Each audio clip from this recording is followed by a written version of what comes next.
चलिए बड़ी खबर आपको बता दें, सीए को लेकर नोटिफिकेशन जारी कर दिया गया है। सिटीजनशिप अमेंडमेंट एक्ट को लेकर नोटिफिकेशन जारी कर दिया गया है। ये इस वक्त की बड़ी खबर है। हालांकि इसको लेकर लंबे समय से कयास लगाए जा रहे थे, लेकिन ये माना जा रहा था कि लोकसभा चुनाव से पहले सीए को देश भर में लागू कर दिया जाएगा। नोटिफिकेशन जारी कर दिया गया है। ये इस वक्त की बड़ी खबर आपको बता दें। और सिटीजनशिप अमेंडमेंट एक्ट के तहत बांग्लादेश, अफगानिस्तान और पाकिस्तान से 31 दिसंबर 2014 से पहले जितने भी शरणार्थी भारत आए हैं, जिसमें हिंदू हैं और जो सिख हैं, जो ईसाई हैं, उन्हें भारत की नागरिकता दी जाएगी और इसके लिए उन्हें किसी भी प्रकार का कोई प्रमाण पत्र देने की आवश्यकता नहीं है। ये बड़ी खबर आपको बता दें, सीए को लेकर नोटिफिकेशन जारी कर दिया गया है। ये बड़ी खबर क्योंकि 2020 में जब इसे कानूनी रूप दिया गया था, उसके बाद इसे लागू नहीं किया गया था, क्योंकि उससे पहले ही आपने दिल्ली का दंगा देखा था कि किस प्रकार से दिल्ली में बड़े स्तर पर दंगा हुआ था। इसका विरोध किया गया, अफवाहें फैलाई गई थी कि जो मुस्लिम बाहुल्य कह लीजिए कि जो मुस्लिम समुदाय के लोग हैं उनकी नागरिकता छीन ली जाएगी। इस तरह की अफवाहें फैलाई गई थी, जिसके बाद दिल्ली में 2020 में एक बड़ा दंगा भी हुआ था। लेकिन ये इस वक्त की बड़ी खबर, केंद्रीय गृह मंत्री अमित शाह ने जारी किया है नोटिफिकेशन। और हमारे साथ हमारे संवाददाता पीयूष तिवारी हमारे साथ जुड़ चुके हैं। पीयूष, ये बड़ी खबर है, लोकसभा चुनाव से पहले सीए का नोटिफिकेशन जो है वो जारी कर दिया गया है। अगर हम बात करते हैं सीए को लेकर भारत सरकार ने अधिसूचना जारी कर दिया है और देश में 2024 इलेक्शन से पहले कहीं ना कहीं बहुत बड़ा ऐलान इसे माना जा रहा है। और सबसे बड़ी बात है कि सीए को लेकर गृह मंत्री अमित शाह ने हाल ही में बयान दिया था कि चुनाव से पहले सीए को लागू किया जाएगा। और कहीं ना कहीं उसी कड़ी में गृह मंत्री अमित शाह की ओर से कहीं ना कहीं ये जानकारी सूत्रों के हवाले से मिल रही है कि पूरी तरीके से अधिसूचना जो है वो जारी कर दी गई है। यानी कि अब केंद्र सरकार ने नोटिफिकेशन जारी कर दिया है। अब इस अधिसूचना के की अगर हम बात करें तो इसके जरिए अब उन शरणार्थियों को नागरिकता मिल सकेगी जो बांग्लादेश, अफगानिस्तान यानी कि जो भारत के पड़ोसी मुस्लिम बहुल्य देश हैं, वहां से जो शरणार्थी भारत आए हुए हैं, जो लोग प्रताड़ित थे उन देशों में, भारत में उन्होंने शरण लिया है, उनको अब नागरिकता मिल सकेगी, जिसमें तमाम चाहे बौद्ध, सिख, जैन की बात करें। और सबसे बड़ी बात है कि सीए को जिस तरीके से सीए यानी सिटीजनशिप अमेंडमेंट एक्ट की बात करें, इसमें किसी भी तरीके से नागरिकता लेने का प्रावधान नहीं है, बल्कि नागरिकता देने का प्रावधान है। यानी कि जो शरणार्थी हैं, जो दूसरे देशों से आए हैं, भारत में शरण लिए हैं, खासतौर पे बिल्कुल पीयूष, बांग्लादेश, पाकिस्तान, अफगानिस्तान के जो हिंदू हैं, जो जैन हैं, जो सिख हैं, वो जो भारत आए हैं 31 दिसंबर 2014 से पहले, उन्हें नागरिकता दी जाएगी भारत की। लेकिन इसी के साथ ही सवाल ये भी खड़ा होता है कि इससे पहले एक हाई अलर्ट भी कहीं ना कहीं देश में जारी कर दिया होगा। जो सुरक्षा व्यवस्था है वो फिलहाल किस तरह की है? देखिए, अगर हम बात करें तो आमतौर पे जब भी इस तरीके का बड़ा फैसला सरकार की ओर से लिया जाता है तो पहले एहतियातन जो खुफिया एजेंसियां होती है, सुरक्षा एजेंसियां होती है, वो बाकायदा अलर्ट जारी करती है और कहीं ना कहीं अपने इंटरनल लेवल पर पूरी तैयारी सरकार की ओर से कर ली जाती है। और उस दिशा में भारत सरकार की ओर से भी कहीं ना कहीं तमाम जो तैयारियां हैं वो की गई थी। और ऐसे में बहुत कहीं अगर हम बात करें तो जो तैयारी है वो कहीं ना कहीं गृह मंत्रालय के स्तर पर भी की गई है, राज्यों में भी तमाम जगहों पर। खासतौर से पीयूष, दिल्ली में कैसी तैयारी है? खासतौर से पीयूष, दिल्ली में किस तरह की तैयारी की गई है? क्योंकि 2020 का दंगा कोई भूला नहीं है अभी तक। देखिए, अगर हम बात करें तो दिल्ली में चप्पे चप्पे पर आमतौर पे आपने देखा, क्योंकि किसान प्रदर्शन चल रहा है किसानों का, और किसानों के प्रदर्शन को देखते हुए भी तमाम जगहों पे ऐतिहासिक जो सुरक्षा व्यवस्था है वो सख्त है। और कहीं ना कहीं अर्धसैनिक बलों के जवानों की तैनाती आमतौर पे जो पहले जो सुरक्षा रहती है उससे ज्यादा सुरक्षा अभी फिलहाल देखने को मिल रही है। इसके साथ ही अभी की जानकारी जो मिल रही है कि अभी भी जो खुफिया एजेंसियां हैं, जो खुफिया विभाग है, वो पूरी तरीके से सतर्क है कि किसी भी तरीके से अनहोनी ना हो, किसी भी तरीके से अनहोनी ना हो, किसी भी तरीके से कोई अराजकता ना फैला पाए। और चूंकि आपने देखा कि सीए को लागू करवाने में किस तरीके से तमाम प्रक्रियाएं हुई और पहली बार सीए यानी सिटीजनशिप अमेंडमेंट एक्ट 2016 में लाया गया था, 2016 में लोकसभा से पास कराया गया, उसके बाद किसी कारणवश वो राज्यसभा से पास नहीं हो पाया, आया। 2019 की अगर हम बात करें तब लोकसभा और राज्यसभा से पास कराया गया। 2020 में राष्ट्रपति द्वारा इसे मंजूरी भी मिल गई थी। कोरोना की वजह मान लीजिए या राजनीतिक वजह मान लीजिए, किसी वजह से ये जो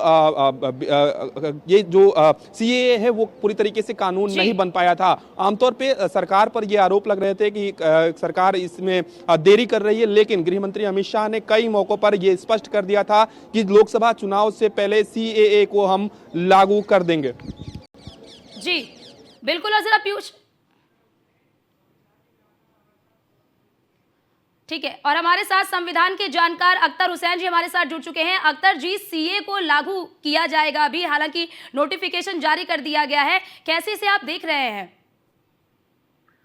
देखिए, एक्सपेक्टेड लाइन पे है। जब वो ऑलरेडी एक इनैक्टमेंट हो चुका है, पार्लियामेंट से पास है, तो वो एक ड्यू प्रोसेस है, वो नोटिफिकेशन तो होना है। तो जिसपे जो तमाम बहस है वो आ चुकी है, और जो भी बहस में उसके पक्ष में या उसके विरोध में जो बातें थी वो सब आ चुकी हैं। तो मैं समझता हूँ कि वो एक किसी भी इनैक्टमेंट का जो पार्लियामेंट से पास है उसका ड्यू प्रोसेस है, एंड वो ड्यू प्रोसेस उसका नोटिफिकेशन है, वो ड्यू प्रोसेस हुआ है जी। और संविधान क्या कहता है इसे लेकर? देखिए, क्योंकि पाकिस्तान, बांग्लादेश और अफगानिस्तान से जो हिंदू शरणार्थी आए हैं, 31 दिसंबर 2014 तक जो हिंदू शरणार्थी आ गए हैं, उन्हें नागरिकता के लिए किसी भी प्रकार की कोई भी प्रमाण पत्र देने की आवश्यकता नहीं है। तो जो अफवाह फैलाई जा रही है कि इससे जो मुस्लिम समुदाय के लोग हैं उनकी नागरिकता चली जाएगी। देखिए, ये सरकार का काम है, या कोई भी ऐसी अगर मिसकंसेप्शन है और किसी भी समाज में अगर इसके प्रति कोई भी एक प्रश्न है, तो एक जिम्मेदार सरकार का काम होता है कि उसको उनके बीच में इस चीज को खत्म करे, कोई भी गलतफहमी। अगर ऐसी गलतफहमी है तो इसको बार बार उसको कहे, और इसमें बस बेहतर ये होता, खैर अब तो वो इनएक्टमेंट है, क्योंकि पाकिस्तान में कुछ ऐसे समाज हैं जो मुस्लिम समाज से आते हैं जिनका सबसे ज्यादा उत्पीड़न है, और ऐसे ही अफगानिस्तान में भी कुछ समाज हैं जो मुस्लिम समाज से आते हैं, उनको मजहब के या उनके रेशियल आइडेंटिटी के हिसाब से भी उनका पीड़न होता है। तो उसमें जैसे मसलन पाकिस्तान में अहमदिया समाज है, उसको भी अगर शामिल करते, क्योंकि अगर आप वहाँ का लोकल कोई भी पाकिस्तान की स्टैटिस्टिक्स लें कि मजहब के नाम पे या उसके नाम पे अगर किसी में सबसे ज्यादा भेदभाव है तो वहाँ अहमदिया समाज के साथ। तो अगर उस समाज को भी लेते तो ये लगता है कि हाँ, एक और ज्यादा उसको एक ब्रॉडर कंसेंसस मिलता इस इशू को। तो ये एक है, बट अभी है। आइंदा उम्मीद है कि हो सकता है कि और वर्गों को और समाज को भी जोड़ा जाएगा, और ये नोटिफिकेशन है, ये ड्यू प्रोसेस। जी अधर जी, जैसा हमारे संविधान में नागरिकता प्राप्त करने के लिए कुछ प्रावधान दिए गए हैं, कुछ अधिनियम है हमारे संविधान में नागरिकता प्राप्त करने के लिए। पहले था कि 10 साल वो भारत में रह रहा हो, उसके बाद उसको 5 साल कर दिया गया। क्या उसी में ये संशोधन होना है या फिर अलग से?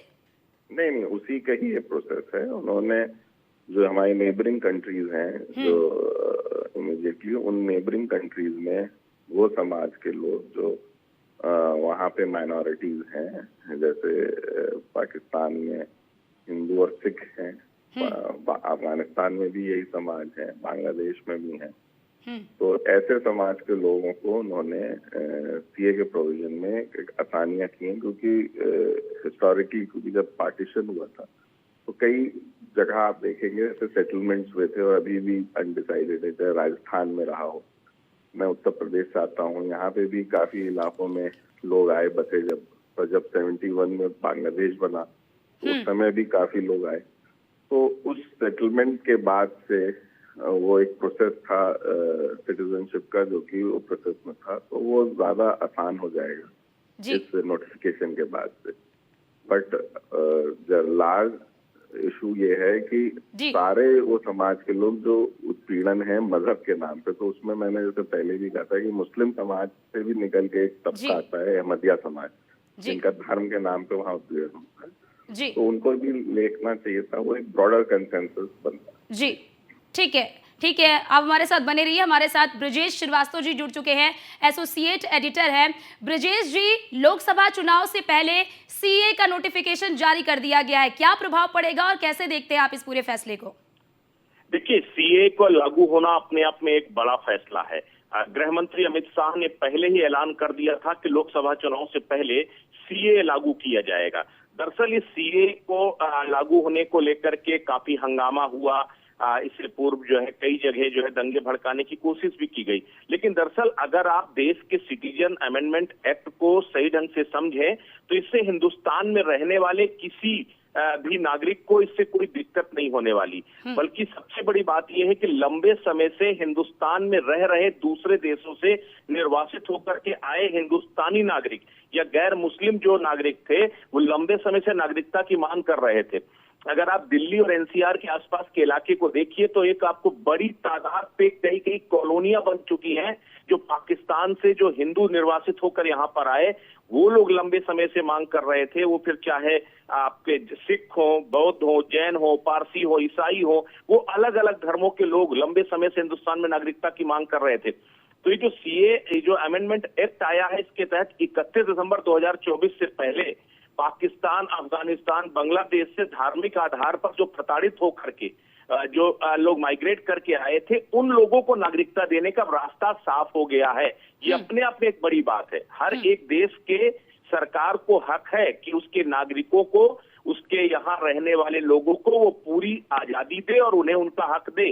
जो हिंदुस्तान के नागरिक जो देश के दुनिया के दूसरे कोनों में चले गए थे और धार्मिक आधार पर प्रताड़ित होकर के उन्हें वापस अपने देश में शरण लेनी पड़ी, यानी जो हिंदुस्तान के रहने वाले लोग हिंदुस्तान में शरणार्थी बन के रह रहे थे, अब जाकर के उनको उनकी नागरिकता का हक मिलेगा। ये अपने आप में एक बड़ा दावा है, जिसमें कोई शक नहीं है कि ये जो सीए का एक्ट अमेंडमेंट एक्ट लागू हुआ है, ये गेम चेंजर साबित हो सकता है। विपक्षी आप राजनीतिक लिहाज से अगर समझिए तो बड़ा दांव गृह मंत्री अमित शाह ने चला है। जी ब्रजेश जी, कहीं ना कहीं एक ये अफवाह फैलाने की कोशिश की गई थी और कहीं ना कहीं एक डर भी अगर हम मुस्लिम समुदाय के अंदर देखें तो देखने को मिल रहा है कि जो हिंदू हैं, जो पारसी हैं, जो जैन हैं, जो सिख हैं, उन्हें तो नागरिकता दे दी जाएगी बिना किसी प्रमाण पत्र के, लेकिन उनका क्या होगा जो मुस्लिम समुदाय के हैं और उनके पास कोई प्रमाण पत्र नहीं है? बात ये नहीं है, बात ये 2014 से पहले अगर आप हिंदुस्तान में रह रहे थे तो आपके पास कोई तो उसकी आइडेंटिटी होगी ना। अगर वो है तो फिर आप हिंदुस्तान में नागरिकता लेने के अधिकारी हो। और अगर आप इस तरह से शरणार्थियों को, देखिए मैंने पहले कहा हर एक देश का अपना एक मोरल राइट होता है और इसके साथ लीगल राइट होता है कि वो अपने देश के नागरिकों की। ठीक है ब्रजेश जी, आपको रोकना चाहते हैं। हमारे साथ मोहसिन रजा जी जुड़ चुके हैं, कैबिनेट मंत्री हैं। मोहसिन जी, आपका बहुत बहुत स्वागत है न्यूज़ 1 इंडिया में। आज सीए को लेकर नोटिफिकेशन जारी कर दिया गया है, कैसे देख रहे हैं आप इस पूरे फैसले को? देखिए, भारतीय जनता पार्टी की सरकार में कथनी और करनी में कोई फर्क नहीं होता है। जैसा कि 2019 की सरकार जब आई थी तभी माननीय गृह मंत्री जी ने कहा था, सदन में बाकायदा कहा था कि हम सीए एनआरसी लागू करेंगे। तो सीए को लेकर हम लोगों का साफ स्टैंड था कि जो हमारे यहाँ शरणार्थी हैं, जो और देशों में अल्पसंख्यक हैं और हमारे देश में आकर शरणार्थी बनकर सदियों से रह रहे हैं, जिनको वहां भी जगह नहीं मिल रही और यहाँ भी अभी तक उनको कोई मान्यता नहीं मिली थी, किसी सरकारों ने ध्यान उनकी तरफ नहीं दिया था, वो वहाँ अल्पसंख्यक थे, लेकिन यहाँ वो हमारे लिए हमारे हो चुके हैं। और अगर ऐसे लोग यहाँ पर हैं तो उनको चिन्हित करके हम नागरिकता देंगे। ये हमने पहले ही माननीय गृह मंत्री जी ने कहा था, हमारी सरकार ने कहा था, केंद्र सरकार ने, और हमने उसको कर दिखाया आज। तो इसमें किसी को परेशान होने की जरूरत नहीं है, विपक्ष के लोगों को घबराने की जरूरत नहीं है। ये उनको पहले करना चाहिए था। वो जो घबरा रहे हैं वो इसलिए घबरा रहे हैं कि उनके पास अब कोई जवाब नहीं है। तो जी मोहसिन रजा जी, देखिए कि जैसा कि आपने भी बताया कि कैसे ये पूरा मामला है, लेकिन बहुत सारे ऐसे हैं जिन्हें ये अफवाह फैलाई गई कि उनकी सदस्यता छीन ली जाएगी या फिर उनकी नागरिकता छीन ली जाएगी। तो क्या एक बड़ी चुनौती थी ये कि मुस्लिम समुदाय को ये समझाना कि उनकी जो नागरिकता है वो छीनी नहीं जाएगी? क्या इस चुनौती से पार पा चुके हैं? बिल्कुल भी नहीं है। आपको पता है, साफ तौर पर माननीय गृह मंत्री जी ने कहा था, जब सदन में आपकी भी कहा था कि इससे किसी की नागरिकता जाने वाली नहीं है। हम नागरिकता देने के लिए लाए हैं सीएए, इसलिए नहीं लाए हैं किसी की नागरिकता लेनी है। तो इसलिए जो देशवासी हैं, जो देश के हमारे अल्पसंख्यक समाज के, खासकर हमारे समाज के मुस्लिम भाई हैं, उन्हें परेशान होने की जरूरत नहीं है। ये उनके लिए है जो लोग यहाँ शरणार्थी हैं और जमाने से रह रहे हैं, सदियों से रह रहे हैं, और वो बेचारे वहाँ अल्पसंख्यक थे, लेकिन यहाँ पर क्यों उनको हम इतने दिन के लिए परेशान होने देंगे। हमने ये फैसला लिया, सरकार ने फैसला लिया है, ये जनहित का फैसला है, इसलिए देशहित का फैसला है। ये सबको स्वागत करना चाहिए, और विपक्ष तुष्टीकरण की राजनीति करता है वो करेगा, वो इस पर बाकायदा इस तरह की भ्रम फैलाने की कोशिश करेगा, क्योंकि चुनाव का समय है। और ये बात हमारे लिए आज नहीं है कि हम आज चुनाव के लिए लाए हैं, हमने तो बहुत पहले ही कह दिया था। हमने तो इस मुद्दे को 2019 में ही जब सत्ता में हम आए थे तभी कह दिया था। जी मोहसिन रजा जी, विपक्ष तो इसे ऐसे ही देखेगा कि राजनीतिक लाभ लेने के लिए चुनाव से ठीक पहले सीए को लेकर नोटिफिकेशन जारी किया गया है। अगर आपकी मंशा ठीक थी तो आप इसे चुनाव से, यानी कि चुनाव नजदीक आने से ना करते, पहले ही कर चुके होते।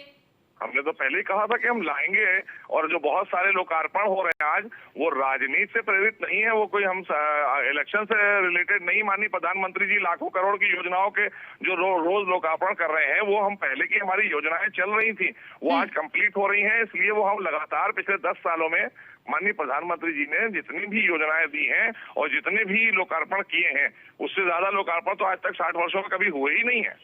हम जो कहते हैं वो करते हैं।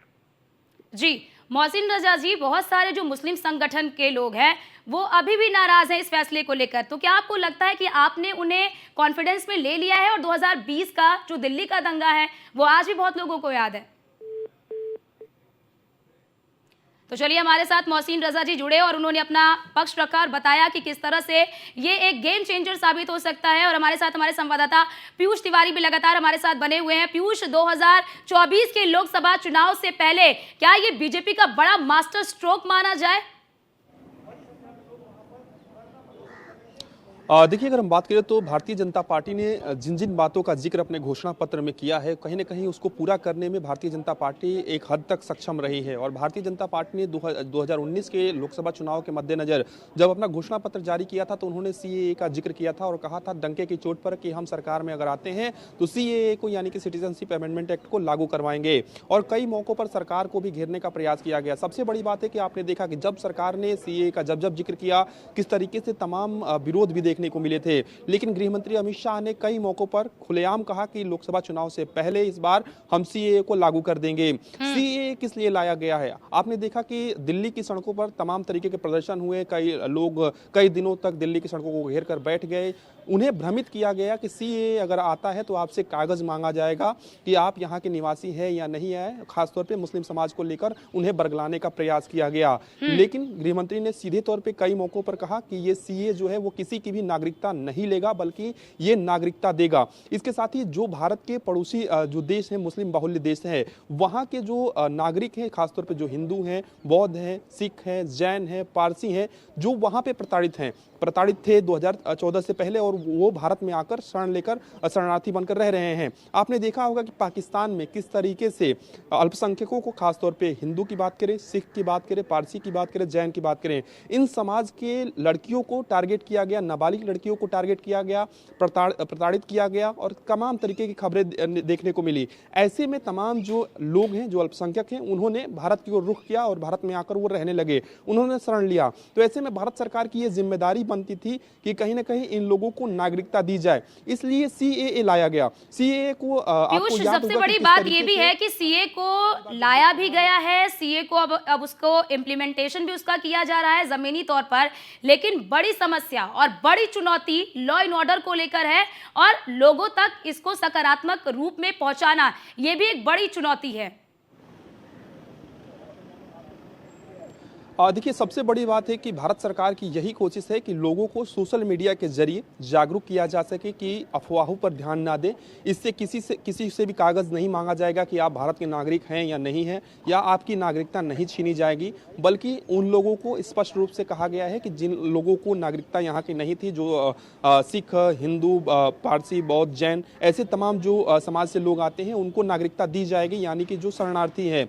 यानी कि किसी भी तरीके से किसी भी समाज को परेशान होने की जरूरत नहीं है, यानी कि उन्हें अगर कोई बरगलाता है तो वो कानूनी एक्शन भी ले सकते हैं, वो थाने में शिकायत भी कर सकते हैं। इसके साथ ही एहतियातन जब भी भारत सरकार की ओर से कोई बड़ा फैसला लिया जाता है तो कहीं ना कहीं सुरक्षा व्यवस्था सख्त की जाती है। और दिल्ली की अगर हम बात करें तो दिल्ली में पूरी तरीके से दिल्ली को एक तरीके से अलर्ट पर रखा गया है, यानी कि चाक चौबंद व्यवस्थाएं, आमतौर पर किसान आंदोलन के मद्देनजर यहाँ पे बैरिकेडिंग लगाई गई है, अर्धसैनिक बलों के जवानों की तैनाती पहले से यहाँ पे मौजूद है। इसके साथ ही खुफिया विभाग भी काम कर रहा है, इंटेलिजेंस भी काम कर रही है, और खासतौर पे ऐसे इलाके जो संवेदनशील हैं, जहां पे आमतौर पे आपने जब सीए का जिक्र होता था तो प्रदर्शन आपने देखे होंगे, वहां पर भी इंटेलिजेंस के जो अधिकारी हैं उनकी मौजूदगी है एक तरीके से, और वो भी कहीं ना कहीं इस पर नजर बनाए हुए हैं। सबसे बड़ी बात है कि जिस तरीके से सीए को लाने का प्रयास किया गया, पहली बार आपने देखा कि 2016 में लाने का प्रयास किया गया, लोकसभा से इसे सरकार ने पास करा लिया। इसके बाद ये बिल जो है वो राज्यसभा में अटक जाता है। शाहीन बाग इलाके में फ्लैग मार्च भी किया जा रहा है। देखिए, एहतियातन प्रशासन की ओर से यही कोशिश रहती है कि जब इस तरीके के फैसले लिए जाते हैं तो फ्लैग मार्च भी किया जाता है, यानी कि ये बताया जाता है कि प्रशासन मुस्तैद है, किसी भी एहतियातन कोई भी अप्रिय घटना ना हो उससे पहले प्रशासन की मौजूदगी वहाँ पे रहती है। और खासतौर पे ऐसे इलाके जो संवेदनशील हैं और जहाँ पे इस तरीके के सीए के खिलाफ पोस्टर और बैनर भी हाल फिलहाल में देखने को मिले थे। तो एहतियातन सरकार की ओर से, प्रशासन की ओर से, गृह मंत्रालय की ओर से दिल्ली में भी तैयारी की जा रही है, और ना सिर्फ दिल्ली बल्कि संभवतः कुछ देर में पूरे देश को अलर्ट पर रखा जाएगा, यानी कि एहतियातन तमाम जिलों में भी गश्त किया जाएगा, तमाम जो प्रशासनिक अधिकारी हैं वो संवेदनशील इलाकों में जाएंगे। ऐसी भी सूचना है कि यहाँ से कहा जा सकता है, यानी गृह मंत्रालय से ऐसी जानकारी दी जा सकती है या आदेश दिया जा सकता है। तो हर जगह पे, चाहे असम की बात करें, उत्तर प्रदेश की बात करें, उत्तराखंड की बात करें, हर राज्य में इस तरीके की व्यवस्थाएं की जाएंगी कि किसी भी तरीके से अप्रिय घटना ना हो, कोई भी अराजकता ना फैला पाए और किसी भी तरीके से लोगों को भ्रमित ना किया जाए। और यही नहीं बल्कि सोशल मीडिया को भी मॉनिटर किया जा रहा है, क्योंकि आमतौर पे आपने देखा होगा कि सोशल मीडिया के जरिए गलत जो संदेश हैं, जो अफवाह है, वो तेजी से फैलता है। तो भारत सरकार की यही कोशिश है कि सोशल मीडिया पर भी नजर बनाए रखे, ताकि कोई भी व्यक्ति इस तरीके से अफवाह फैलाने का प्रयास करता है इस फैसले के बाद, इस नोटिफिकेशन के जारी होने के बाद क्या किसी मुस्लिम संगठन की ओर से क्या कोई प्रतिक्रिया आई है अभी तक? देखिए, चूंकि ये जो फैसला आया है वो कुछ मिनटों पहले का है, लेकिन आमतौर पे आपने देखा होगा कि कई मुस्लिम समाज के लोग इस फैसले का स्वागत करते हैं। तो कई जो लोग हैं जो खासतौर पे सीए का विरोध करते हैं, निश्चित रूप से उनकी भी संख्या कम नहीं है, वो भी इसका विरोध करेंगे। लेकिन सबसे बड़ी बात है कि सरकार लगातार कह रही है, और इससे पहले भी सरकार ने कहा था कि लोगों को भ्रमित किया जा रहा है, कुछ लोग भ्रम में डाल रहे हैं, झूठ बोल रहे हैं, उनसे झूठी बातें बताई जा रही है कि उनकी नागरिकता ले ली जाएगी। आप समझिए कि अगर आपसे कोई कहे कि आपकी नागरिकता ले ली जाएगी तो निश्चित रूप से आप परेशान हो जाएंगे और आप सरकार से सवाल पूछेंगे कि आखिर मेरी नागरिकता क्यों ली जा रही है। तो कहीं ना कहीं भ्रम की स्थिति पैदा की जाती है कुछ लोगों द्वारा, और कहीं ना कहीं अपने एक वर्ग विशेष को बरगलाने का प्रयास किया जाता है, और सोशल मीडिया इसका बड़ा जरिया बनता है। क्योंकि आपने देखा कि बाकायदा इस तरीके की नोटिफिकेशन भी जारी कर दी जाती है, फर्जी नोटिफिकेशन जिसमें बाकायदा लिखा गया होता है कि नागरिकता चली जाएगी, उसको बाद में सरकार की ओर से खंडन किया जाता है। तो तमाम हथकंडे अपनाए जाते हैं कि किस तरीके से व्यवस्था को अव्यवस्था में बदल दिया जाए। लेकिन सरकार की इंटेलिजेंस इस बार पूरी तरीके से सख्त है, चप्पे चप्पे पर निगरानी रखी जा रही है, खासतौर पर जो संवेदनशील इलाके हैं वहां पे निगरानी रखी जा रही है। और सबसे बड़ी बात है कि निगरानी तो रखी जा रही है, लेकिन उन लोगों ने राहत की सांस ली है जो लोग वर्षों से भारत में शरणार्थी बनकर रह रहे थे, उनकी अपनी पहचान नहीं थी। यानी पीयूष, ये भी समझा जाए कि आज से, क्योंकि इसे लागू कर दिया गया है, तो इसके बाद से आवेदन की प्रक्रिया भी आज से शुरू होगी, या आवेदन की प्रक्रिया के लिए कौन सी तिथि निर्धारित की गई है? देखिए, भारत सरकार की ओर से जो नोटिफिकेशन जारी किया जाता है तो यही बताया जाता है कि कोई कानून जो है वो लागू कर दिया गया है। उसके बाद शुरू होती है प्रक्रिया कि क्या इसकी प्रक्रिया होगी। और चूंकि सरकार के पाले में पूरी तरीके से ये गेंद है, तो सरकार को ज्यादा दिन नहीं लगेगा इस प्रक्रिया को लागू कराने में। पोर्टल लॉन्च करना होगा या पोर्टल में किस तरीके से आवेदन करना है, ये भी जानकारी मिल रही है फिलहाल कि उन लोगों को थोड़ी बहुत राहत जरूर मिलेगी। यानी कि उनसे ये नहीं पूछा जाएगा कि आप अगर हिंदू हैं, सिख है, बौद्ध है, जैन है, पारसी हैं, तो आपके पास क्या दस्तावेज है कि आप भारत में रहते हैं। इस तरीके के भी दस्तावेज जो है वो कम मांगा जाएगा, ऐसी जानकारी मिल रही है। हालांकि ये आपको स्पष्ट जरूर करना होगा कि आप एक शरणार्थी हैं। उसके बाद आपकी नागरिकता की जो प्रक्रिया है वो सरकार की ओर से शुरू की जाएगी और बाकायदा गृह मंत्रालय इसको एक तरीके से वेरीफाई भी करेगा। ऐसा नहीं है कि कोई भी आवेदन करेगा और किसी को भी जो है वो नागरिकता दे दी जाएगी। पूरी तरीके से इस प्रक्रिया से लोगों को गुजरना होगा, लेकिन ये बात जरूर है कि इस प्रक्रिया को सरल बनाया जाएगा। गृह मंत्रालय के सोर्सेज के हवाले से जो जानकारी मिल रही है, इसके साथ ही आपने देखा कि सीए को लेकर ठीक है पीयूष, आपको रोकना चाहते हैं। हमारे साथ राज्यसभा सांसद दिनेश शर्मा हमारे साथ फोन लाइन पर जुड़ चुके हैं। दिनेश जी, आपका बहुत बहुत स्वागत है न्यूज़ 1 इंडिया में। लोकसभा चुनाव के ठीक पहले सीए देश भर में लागू कर दिया गया है, कैसे देख रहे हैं आप इस पूरे फैसले को? स्वागत योग्य है। गृह मंत्री जी को साधुवाद, प्रधानमंत्री जी का नमन। ये एक दृढ़ इच्छा शक्ति वाली शासन सत्ता केंद्र में होने के कारण जो वर्षों से जो विदेशी अल्पसंख्यक हैं उत्पीड़ित हो रहे थे, आज उनके लिए एक सुनहरा दिन है। आज वो उनके सपनों को पूरा करने वाला दिन है। पाकिस्तान, बांग्लादेश, अफगानिस्तान में सिख, ईसाई, जो जैन हैं, जो बौद्ध हैं, जो पारसी हैं, इनको जो उत्पीड़न किया जाता था और उससे वो बेचारे अपनी सब संपत्ति को छोड़कर भागते थे, आज उनके लिए एक राहत देने वाला क्षण है। अब उनको जो शरण के लिए आए थे, शरणार्थी बनकर आए थे देश में, हालांकि कांग्रेस का 60 साल 70 साल शासन रहा, उन्होंने इस तरफ सोचा भी नहीं था। आज भारतीय जनता पार्टी की सरकार में अमित शाह जी ने मोदी जी के नेतृत्व में जो निर्णय लिया है, मैं समझता हूं कि ये वर्षों तक इसको स्मरण किया जाएगा। जी दिनेश जी, विपक्ष की ओर से तो यही कहा जाएगा कि चुनावी, कह लीजिए कि आप लोगों ने चुनावी जो है कि लाभ लेने के लिए चुनाव से ठीक पहले इसे लागू किया। अगर आपकी मंशा ठीक रहती तो आप इसे पहले लागू कर देते, ठीक चुनाव से पहले लागू करके क्या संदेश देने की कोशिश? विपक्ष के लोगों से पूछिए, ये कि एक दिन में थोड़ी हो गया है, ये 2 साल पहले पास किया गया है और ये चलता रहा है, ये एक दिन में थोड़ी हो गया है। हम जब सब वादा पूरा कर रहे हैं, एक भी वादा ऐसा न रह जाए जो पूरा ना हो, तो निश्चित मानिए कि ये बहुत बड़ा कदम है और जो कहा था उसे पूरा किया है। ठीक है दिनेश जी, 2020 में एक बड़ा दंगा हुआ था दिल्ली में इसी सीए और एनआरसी को लेकर। क्या लगता है उस वक्त जो अफवाह फैलाई गई थी, उस वक्त जो मुस्लिम समुदाय के बीच में एक गलत संदेश गया था, क्या उन चुनौतियों से पार पा चुके हैं और क्या लगता है कि उस तरह की जो दंगे हैं, उस तरह की जो हिंसा है दोबारा नहीं होगी? तो अगर सीए को पढ़ा है किसी ने, तो सीए में मुस्लिम समुदाय से कोई संबंध ही नहीं है इसका। मुस्लिम समुदाय को कोई इससे कष्ट भी नहीं होगा, उनका कोई हानि भी नहीं है, उनके कोई अधिकार का हनन भी नहीं है। ठीक है ठीक है दिनेश जी, आपको रोकना चाहते हैं। हमारे साथ अखिलेश प्रताप सिंह जुड़ चुके हैं, सपा के प्रवक्ता है, सीधे कर लेते हैं। अखिलेश जी, आज पूरे देश में सीए लागू कर दिया गया है और बीजेपी की ओर से कहा जा रहा है कि ये बहुत ही स्वागत योग्य कदम है, क्या आप स्वागत कर रहे हैं इसका? सबसे पहले मैं आपको बताऊं, मैं सपा का नहीं, हाँ माफ करिए, आप कांग्रेस के हैं, माफ करिए, बोलिए जी बोलिए। पहली बात ये है कि बीजेपी घबराई और डरी हुई है, क्योंकि लोकसभा चुनाव में वो जो है 100 सीटें भी नहीं पार करने जा रही है। कितने साल पहले सीए पास हुआ था पार्लियामेंट से, और आज चुनाव के जिस दिन नोटिफिकेशन होने जा रहा है 2-4 दिनों के अंदर, उस वक्त ये ला के क्या कहना चाहते हैं, मतलब कि वो मुद्दे की तलाश में है। अपने सरकार की कोई उपलब्धि उनके लिए कोई मुद्दा नहीं बन पाया है। 2019 में पास हुआ था ना पार्लियामेंट से, अभी तक क्यों नहीं लागू हुआ? तो क्या कारण है? ये मोदी जी की विफलताओं का जो आडंबर बन चुका है इस देश में।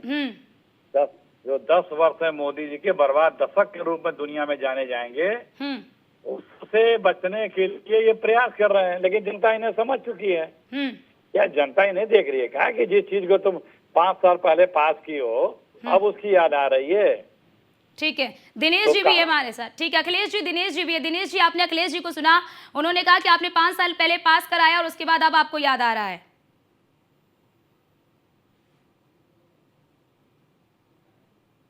दिनेश जी, आवाज आ रही है आपको? ठीक है, दिनेश जी का संपर्क सेट टूट गया है। लेकिन अखिलेश जी, साफ तौर पर ये कहा जा रहा है बीजेपी की ओर से कि ये तो एकाएक तो लागू नहीं कर दिया गया है, इसके लिए तो पूरी कानूनी प्रक्रिया के तहत इसे लागू किया गया है। कोई बिल जब पास होता है तो क्या 5 साल लगते हैं क्या उसे लागू करने में? ये तो सामान्य सा ज्ञान है। तो आप समझ जाइए कि क्यों ऐसा कर रहे हैं। तो क्या आपको लगता है कि बीजेपी को इससे फायदा मिलेगा लोकसभा के चुनाव में सीए को? कोई फायदा बीजेपी को कोई फायदा नहीं मिलने वाला है। उनके चली चला का बेला आ गया है। जैसे डूबता व्यक्ति तिनके का सहारा ढूंढता है, वैसे बीजेपी कोई सहारा ढूंढ रही है चुनाव में जाने के लिए। और वो लोग ये देश समझ चुका है मोदी जी को। मोदी जी को झूठे सब्जबागों का ये देश समझ चुका है, पहचान चुका है। रग रग से नस नस से बीजेपी और मोदी जी को ये देश जान चुका है।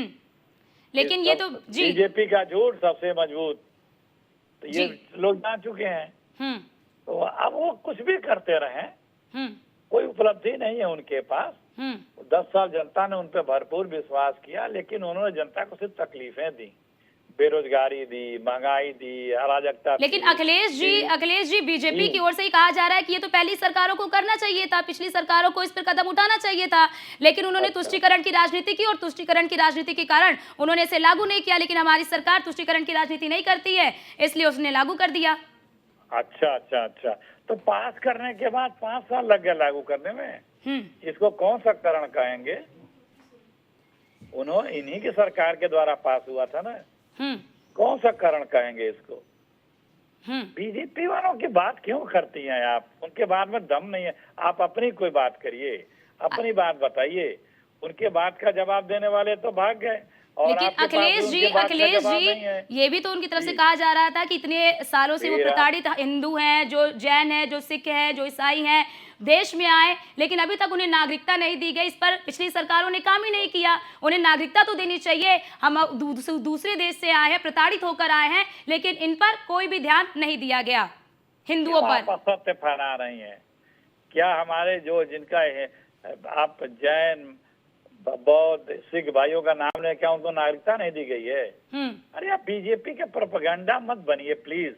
आप तथ्यात्मक बात करिए, जो सत्य है वो अखिलेश बात जी, हम बीजेपी का प्रोपेगेंडा नहीं बन रहे हैं। हम आपको बता रहे हैं कि बीजेपी की ओर से यही कहा जा रहा है कांग्रेस को लेकर कि कांग्रेस की 70 साल सरकार थी, तो कांग्रेस ने क्यों नहीं दिया उन्हें नागरिकता? क्यों आज तक वो नागरिकता के लिए भटक रहे हैं? अरे तो इन्होंने क्यों कर दिया? 5 साल लगा दिए, इन्होंने क्यों नहीं कर दिया? क्या बातें करती हैं आप बिना तर्क की, तथ्यों की बात? अखिलेश जी, उनकी ओर से ये कहा गया है कि भाई एक प्रोसेस है, कानूनी प्रक्रिया होती है, और एक कानूनी प्रक्रिया को लागू करने में समय लगता है। और दूसरी चीज, लोगों में ये सकारात्मक संदेश देना भी था। आप पार्लियामेंट्री सिस्टम को देखिए, अपने जो आपका पीछे बैकअप है रिसर्च सेंटर, उससे पूछिए कि कोई बिल पास होता है तो क्या उसको कानून बनने में 5 साल लगते हैं? 2-3 महीने में सब हो जाता है। हमेशा हुआ है। वो आप 5 साल लगा दे रहे हैं एक उसको लागू करने में, क्यों? तो ये तो सिर्फ बहानेबाजी है और डरे समय घबराए हुए बीजेपी वाले हैं। और ये अब जाने वाले हैं इस देश से पिछले अगले 70 वर्षों के लिए। तो अब इनका जाना था, खाला वाला अपना ढूंढ लिए हैं आदरणीय प्रधानमंत्री जी। अखिलेश जी, एक बात और कही जा रही है, क्योंकि देखिए लगातार सीए को लेकर अफवाह ये फैलाई जा रही है कि इससे जो मुस्लिम समुदाय के लोग हैं उनकी नागरिकता छीन ली जाएगी। तो क्या आपको लगता है कि जो मुस्लिम समुदाय के लोग हैं, जो संगठन के लोग हैं, उन्हें इस तरह की बातों पर ध्यान नहीं देना चाहिए? किसने अफवाह फैलाया बताइए, आप नाम लेके बताइए। जो लोग अफवाह फैला रहे हैं। अरे कौन फैला रहे हैं? आप लोग मनगढ़ंत बातें कहने लगते हैं कि लोग। अखिलेश जी, हम मनगढ़ंत बातें नहीं फैला रहे हैं। हम आपसे पूछ रहे हैं कि जो लोग कह रहे हैं उन पर आप क्या कहेंगे? जो लोग कह रहे हैं, लोग बहुत सारे लोग हैं। आप देखते हैं सोशल मीडिया के प्लेटफॉर्म पर किस तरह से अफवाह फैलाई जा रही है। पता नहीं कहाँ आपको दिख रहा है। हम तो लोग आपसे सीधा सवाल है अखिलेश जी, तो आपका क्या कहना है कि क्या ये अफवाह गलत है और लोगों को इस अफवाह पर ध्यान नहीं देना चाहिए? एकदम कोई अफवाह नहीं फैला रहा है, आपको अफवाह नहीं फैलाना चाहिए। मैं आपसे पूछ रही हूँ अखिलेश जी, आप ये बोल दीजिए कि अफवाह है, इस पर जो मुस्लिम समुदाय के लोग हैं उन्हें इस पर बिल्कुल ध्यान नहीं देना चाहिए, इससे किसी की नागरिकता नहीं जाएगी। हम तो कह रहे हैं कि जो आप कह रहे हैं किसी की नागरिकता आप अपने मुंह से बोलिए ना अखिलेश जी, आप मेरे शब्दों को क्यों ले रहे हैं? आप बोलिए कि ये नागरिक, इससे सीए से किसी की नागरिकता नहीं जाएगी। आप बोलने देंगे कि खाली आपको बीच में पूछ करके? थोड़ा सा पेशेंस रखिए अगर बात जी। बोलिए अखिलेश जी, बोलिए। आप अफवाह फैलाना बंद करिए, सबको सीए के बारे में पता है। ठीक है, आप बीजेपी का अफवाह फैलाने का माउथपीस मत बनिए। अखिलेश जी, मैं आपसे बोल रही हूँ कि आप बोल लेने दिए ना, आप बोल लेने दिए मुझे। आप हमें डिक्टेट करके क्या मैं क्या बोलूं? नहीं, मैं आप आपसे प्रश्न बोल कर रही हूँ कि सकते हैं, ये आप, प्रश्न अगर आपको क्या आप- लगता है ये आप अफवाह प्रश्न फैलाई कर जा रही सकते है हैं, और आप इस प्रश्न अफवाह पे रोक करिए। लगनी चाहिए। अखिलेश जी आप बोल दीजिए कि ये अफवाह फैलाई जा रही है, इस पे रोक लग जानी चाहिए। आप हमें बताएंगे, हम क्या बोले? नहीं, मैं आपसे क्या पूछ आपका रही काम- हूँ, मैं आपसे अरे पूछ रही हूँ भाई, अखिलेश जी, आप आप इस देश के सबसे बड़ी समय- पार्टी के नेता हैं, तो इस पर आप तो अपनी प्रतिक्रिया देंगे ना। आपका काम है सवाल करना, मुझसे आप डिक्टेट करेंगे कि मैं क्या बोलूं? नहीं नहीं सर, मैं तो आपको आप क्यों डिक्टेट नहीं कर रही डिक्टेट हूँ, कर आप रही बोलिए। हैं? नहीं, पहले सुनिए, मेरी बात सुनिए। आप डिक्टेट करेंगे मुझको कि मैं क्या बोलूं? नहीं सर, आप बोलिए। तो आपने सवाल किया, सुनिए सवाल, जवाब सुनिए। सबको पता है सीए के बारे में। मोदी जी अपने कामों विफलताओं से ध्यान भटकाने के लिए बहुत दिनों से बहुत कुछ कर रहे हैं। लोग समझ चुके हैं, जान चुके हैं, किसी बहकावे में अब नहीं आने वाले हैं। उनकी लाख चालें हो नहीं समझने वाले हैं। मोदी जी या गोदी जी दोनों लोग मिलकर इस देश को अब गुमराह नहीं कर सकते। 10 साल हो गया। बहुत बहुत धन्यवाद, नमस्कार। ठीक है, बहुत बहुत शुक्रिया आपका हमारे साथ जुड़ने के लिए और अपनी बात रखने के लिए। तो देश में आज से सीए जो है वो लागू हो चुका है और इसकी आपको सबसे बड़ी बात ये बता दें कि 31 दिसंबर 2014 से पहले जितने भी बांग्लादेश, अफगानिस्तान, पाकिस्तान से जितने भी हिंदू, सिख, पारसी, ईसाई जो है भारत में आए हैं, जो शरणार्थी हैं, उन्हें नागरिकता दी जाएगी और इस नागरिकता के लिए किसी भी प्रकार की कोई भी प्रमाण पत्र की आवश्यकता नहीं है। लेकिन लगातार इसको लेकर जो अफवाह फैलाई जा रही है उस पर भी लोगों को ध्यान देने की बिल्कुल भी आवश्यकता नहीं है। इससे किसी की भी नागरिकता नहीं जाएगी। लेकिन लगातार विपक्ष की ओर से भी सवाल उठाए जा रहे हैं कि ठीक चुनाव से पहले बीजेपी इसे लागू करके चुनावी लाभ लेने की कोशिश कर रही है।